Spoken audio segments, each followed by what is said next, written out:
Yes, having touched on the three leading campaigns, the PDP, the APC, and the Labour Party, and their candidates for what they are advertising in terms of the constitution that we say is the problem. As far as we're concerned, there's no other thing to discuss until we settle the question of union agreement that has gone bad. We have no union as at now. Now, for reasons that border on the PVC revolution and the Obidient movement, in which young people have, trooped out in such numbers, very convinced that they have found a great driver for the vehicle Nigeria that will take them to El Dorado. We have to now zoom in on that campaign of the Labour Party and their candidate. While addressing that candidate and that party, we're also addressing the Obidient movement people, the PVC revolution people, so that they can understand exactly what they are, getting into. The reason we had to do this extra zooming in is that our people all over the world are rejoicing that something is about to happen. Something great is about to happen. We can tell you authoritatively that we are heading to disaster if we proceed on that wrong assumption, because it's totally wrong. Any campaign about what to do about Nigeria now that does not begin with settling that union dispute is going to fail. In fact, catastrophically, because the people who have been on that campaign for over 2 decades, it was the unfinished business of Nadeko that Pronaco came to do. And from that point on, a consensus that involved the whole country was built on how we could have gone back to, being a federation one more time. That consensus was carried forward 2007 when we filed a suit challenging the legitimacy of the 1999 Constitution with all the kind of plaintiffs we saw. We went on to getting the constituent components, particularly in the alliance territories, to formally repudiate that constitution by way of solemn assemblies. You remember that in the preamble to that constitution, it says, "We the people, having firmly and solemnly resolved." Mark that word, solemnly. So if it is a lie that we solemnly resolved, and a day comes when the people, or the people who have been credited with that action actually gathered in their good numbers, go on YouTube and check the title, Solemn Assembly of the Peoples of the Lower Niger. You will see when the eastern half of southern Nigeria, including the Jaw, the Ogoni, the Anang, the Efik, the Urobo, the Bini, the Igbo, all of us went out there at Hotel Presidential, 27th of April in 2015, to say to the global community that we repudiate this constitution, this fraud of 99 that have been validated by our name, that is inserted, our signature that is inserted without reference to us. And so, having done all of that, we proceeded to the consultations that we have to, particularly in the international security. There are people who have investments in Nigeria, the owners of the oil and gas assets and all kinds of other considerations. We went all the way to the UN, trying to make sure that we alerted the global community, on what is going wrong in Nigeria, particularly when the same people who impose Sharia, and by the way, that solemn repudiation of that constitution by the 3 blocks in the alliance, the East, that's the Lower Niger territory, the Yoruba territory, and the Middle Belt between 2015 and 2018. These 3 were coming behind the year 2000 imposition of Sharia by the 12 contiguous states that adopted Sharia, because Section 10 of that constitution, as bad as it is, as defeated as it is, Section 10 expressly forbids the adoption of state religion. And so, when 12 contiguous states will simultaneously adopt Sharia, they only seceded from our secular union. They seceded from our secular union. And so if they have seceded from our union and the other 3 blocks go to, solemn assemblies to repudiate the constitution that bring everybody to their spaces, we have no union. We have no union. Let those who will come crying tomorrow listen now that under that false claim, we are saying we have no union. And those who are choking in that imposition, those who are choking in that fraud, are not going to just, wait to be killed to the last person. And so, while we in zooming down to the Labour Party and their candidates, again, we have mentioned before that the first position of that Labour candidate, Peter Obi, was that the engine of the Nigerian vehicle was knocked. He agreed with us that that engine is that constitution, and that unless we fix it, we shouldn't be looking for a driver, really. If a vehicle has a knocked engine, is it driver that will solve the problem? Even if that driver claims to be some kind of a mechanic. If the engine is knocked, it's not the matter, it is not in that state that you begin to load young people who are in a hurry, who are facing the danger that might catch up with them if they don't move from where they are now. They are looking for how to escape.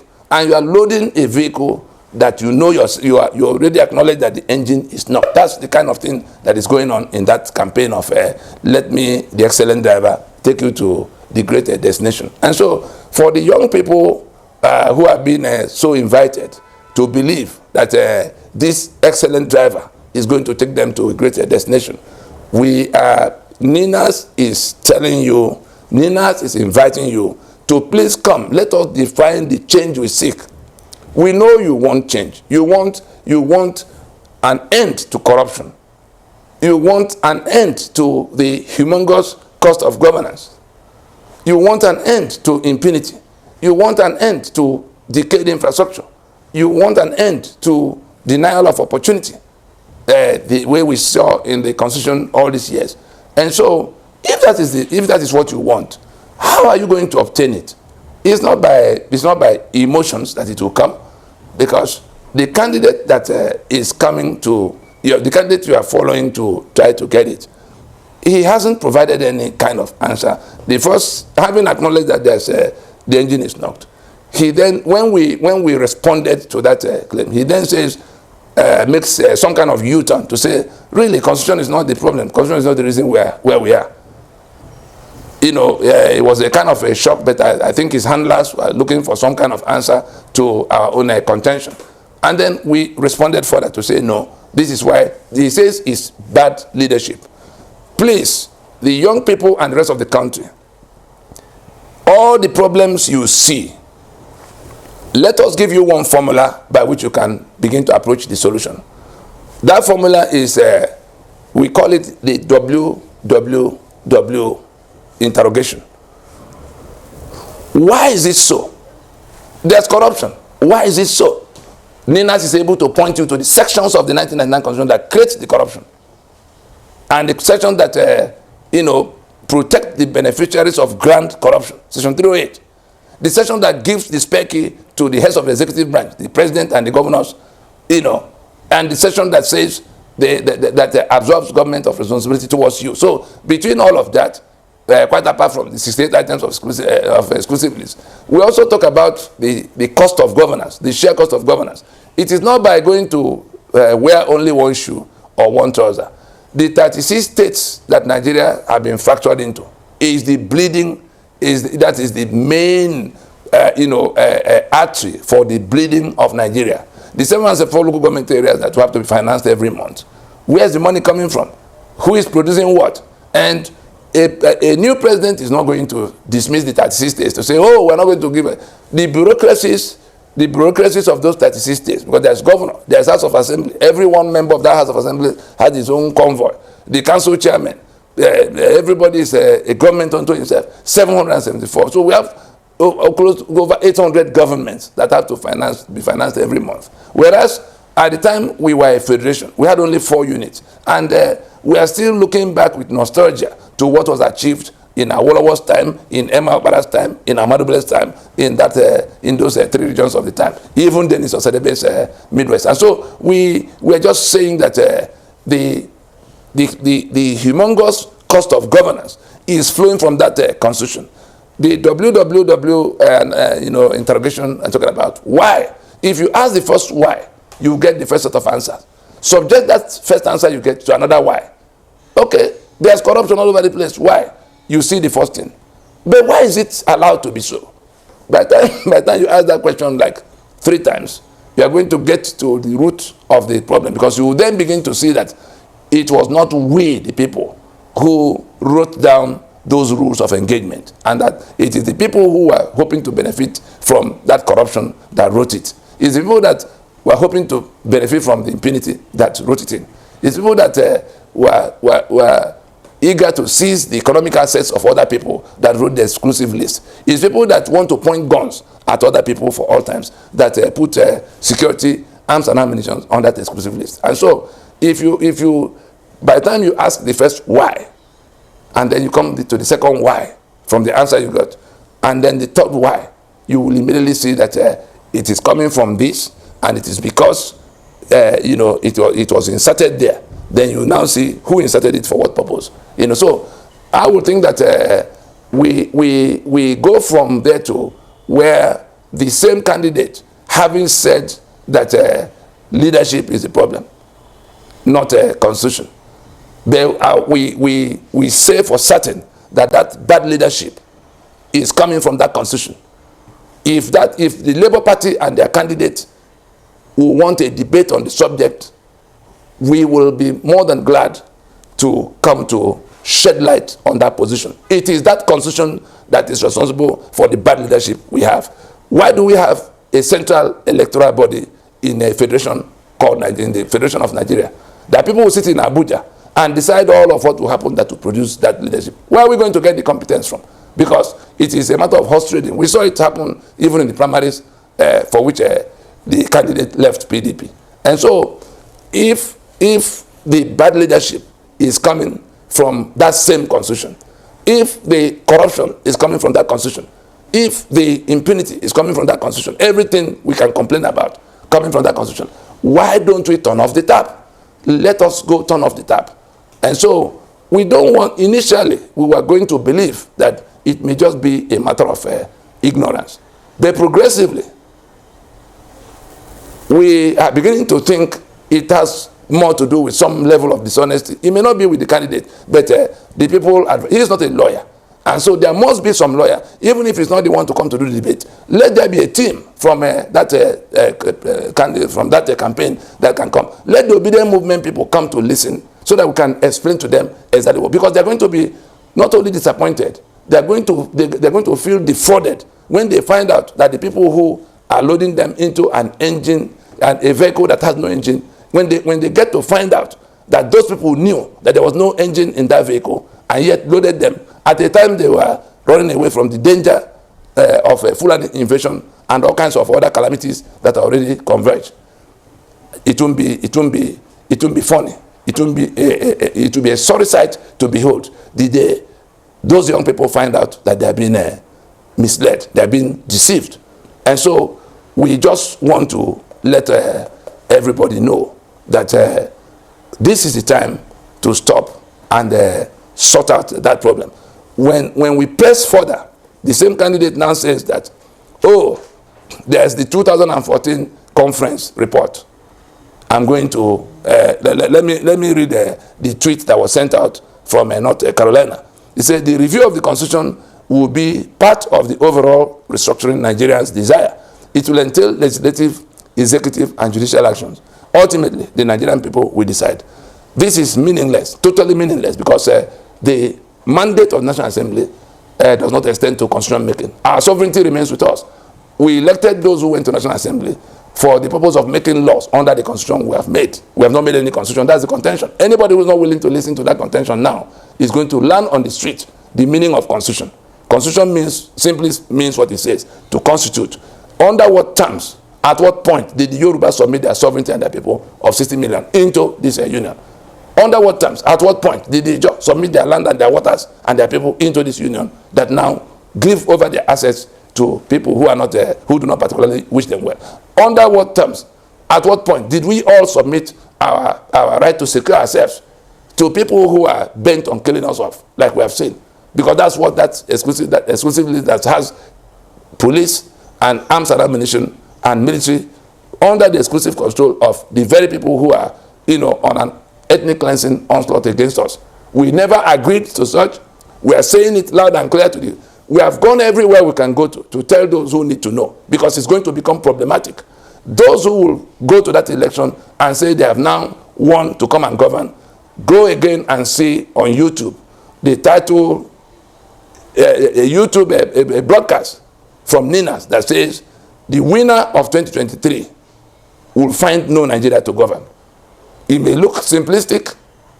We're not threatening anybody. We're just telling everybody what they need to know, because we're in contact with the people who are complaining, the people who are fed up, the people who are ready to do anything to save their lives, because it's now their lives. Their assets have been taken for over 3 decades, 4 decades, 5 decades. Now their lives is required of them. The revolution to do away with the old order already succeeded. Let nobody kill anybody, because the people are thinking that election, that the revolution is building up. No, that revolution, it was a referendum on the old order. It was a referendum on unitarism. It was a referendum on corruption. It was a referendum on that constitution itself, that young people would do the kind of thing they did to basically disown the two parties that have been passing Nigerians among themselves, since 1999, the APC and PDP. Having succeeded in that revolution, because except somebody wants to deceive himself, it is a rejection of the old order. No, there's no other way to explain it. Having succeeded in that revolution, how do you then bring the dividends of that? How do you convert that success into concrete outcome that will bring a new life to you? We invite those who, executed that revolution to come forward for us to work out how their demand, that revolution can demand an end to that constitution. That was what the NINAS people refused to do, and that was why their revolution ended in fiasco. If the ones who are doing PVC revolution now refuse to direct that whole energy to the base of the problem, we are saying it without equivocation. It is that constitution that is the problem you want to solve. Every other thing you are told, bad leadership, bad corruption, impunity, all of those things are like flowing from the tap called the 1999 Constitution. So we invite NINAS, invite the organizers of that revolution, the Obidient movement, the PVC revolution, the Obidient movement, in all of it. Let us sit down and define how that revolution can bring about the change we seek. That change is called self-determination. That is to decide how we're going to relate in this union, how we're going to govern. The rules of engagement in the union has to be set by us. Otherwise, those who are sharing our blood with impunity, those who are killing us without consequence, are going to find a way to carry on. And as long as that constitution is there, you have lost out completely. So the energy, the fuel we need to take down that constitution of 1999 is already more than available.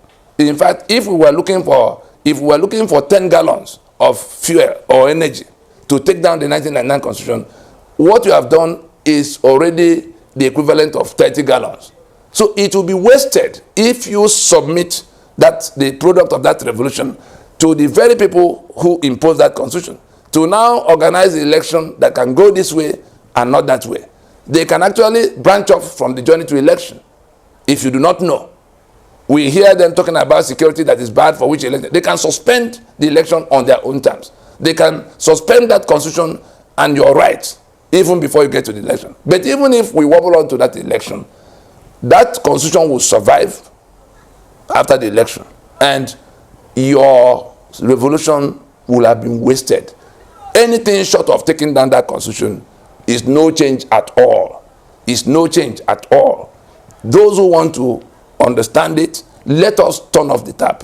Those who want to understand it, we are ever willing, we are available to explain to them, because the consequences of wasting that revolution in going to election instead of transition that will more or less take that, decommission that constitution and restore your life back to you, restore your future back to you that has been mortgaged by that constitution.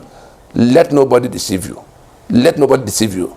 The cost will be grave, because the agenda, the Fulani conquest agenda, is best facilitated by that constitution. That's why they are struggling to take us to election. You have no control what the INEC, they exclusively manage, will do. You have no control over what the security forces they manage will do. Even if your candidate emerges, he is not going to be able to touch anything in that constitution that will bring any relief to you. Let's not experiment with our lives. Let us reason. We still have 5 months plus to reason it all out together. If you come to that table of reasoning, who knows? There may be things you know that we don't know. You put it out there. But we are telling you from work that took 22 years, that has gone across all continents, that has gone across the nooks and crannies of Nigeria, that involved the people who created the problem and the ones who have been struggling to solve it, that everything flows from that tap, and that we can turn off the tap by what you have done. If we don't turn off that tap, we are right back to where we are escaping from. I think we stop it there.